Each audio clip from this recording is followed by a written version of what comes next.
Thème 2, chapitre 2, Grand B du Grand 1, un État modernisateur.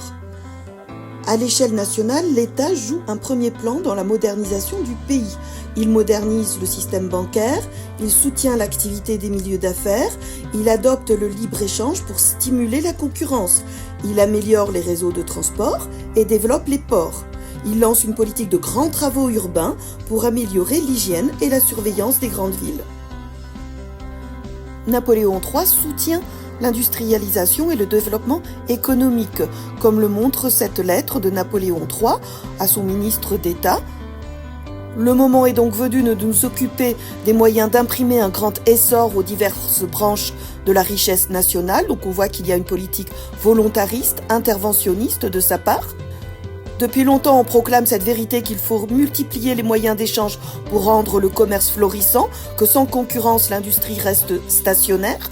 Donc on voit ici qu'il prône le libre-échange, le développement du commerce international, et il prône aussi un capitalisme fondé sur la concurrence.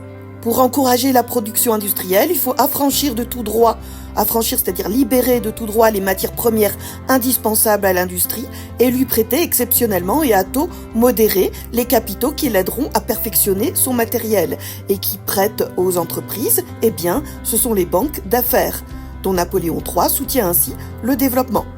Un des plus grands services à rendre au pays est de faciliter le transport des matières premières de première nécessité pour l'agriculture et l'industrie.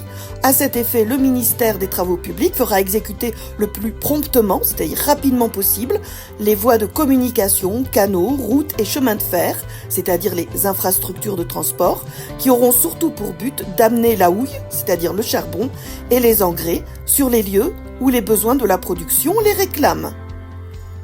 On voit donc que Napoléon III en personne soutient le développement des infrastructures de transport, routes et chemins de fer. Quelques jours après cette lettre, il signe un traité de libre-échange avec le Royaume-Uni.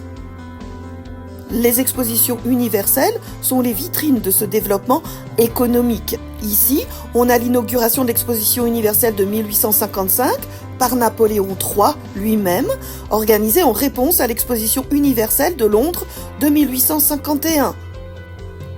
Napoléon III se réfère à un mouvement en faveur du développement économique qui s'appelle le saint-simonisme. C'est un mouvement de pensée qui préconise l'avènement d'une société industrielle en favorisant le développement de la production, la circulation des hommes ou des marchandises et en confiant une place politique importante aux forces productives du pays. C'est pour cela qu'on peut parler de véritable révolution bancaire. Napoléon III stimule la création des banques pour prêter des fonds aux investisseurs industriels et favoriser la croissance économique. On peut retenir quelques noms comme par exemple la fondation du Crédit Lyonnais en 1863, la fondation de la Société Générale en 1864. Grand C, une nouvelle génération d'entrepreneurs. L'État est un acteur public, mais il y a aussi des entrepreneurs qui agissent, ce sont des acteurs privés. On a ici l'exemple des frères Émile et Isaac Pereire, qui s'inspirent aussi du saint-simonisme et sont proches de Napoléon III. Ils multiplient les investissements, banques, voies ferrées, tourisme. Ils connaissent une brillante réussite professionnelle avant la faillite du Crédit Mobilier en 1867. Ces acteurs privés créent une nouvelle forme d'entreprise pour donner plus de souplesse à leur gestion. C'est la création des sociétés anonymes. Le capital, c'est le moyen de production d'une entreprise, l'ensemble des fonds dont elle dispose. Ce capital est en général familial et on a une entreprise familiale.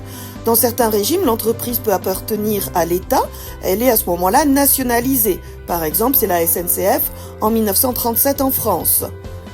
Pendant la révolution industrielle, les capitaux familiaux ne suffisent plus, d'où la constitution de sociétés anonymes par actions. Les actions représentent une part de capital. Elles se vendent et s'achètent dans des bourses de valeur qui deviennent des lieux de puissance. Les actionnaires reçoivent une rémunération en fonction des résultats de l'entreprise qui s'appelle le dividende. Les actionnaires se réunissent en une assemblée générale qui élit le conseil d'administration et répartit les bénéfices. Les ouvriers fournissent leur force de travail en échange de laquelle ils reçoivent un salaire. mais les bénéfices vont d'une part à l'entreprise pour la moderniser, pour l'améliorer, et d'autre part aux actionnaires. C'est un système qui est déjà fortement critiqué par les socialistes qui vont devenir les marxistes, qui estiment que le salaire que reçoivent les ouvriers n'est pas proportionnel à la force de travail qu'ils donnent et qui permet l'enrichissement uniquement des actionnaires. Après avoir étudié les transformations économiques, nous allons voir qu'elles s'accompagnent de transformations sociales, vers le grand 2.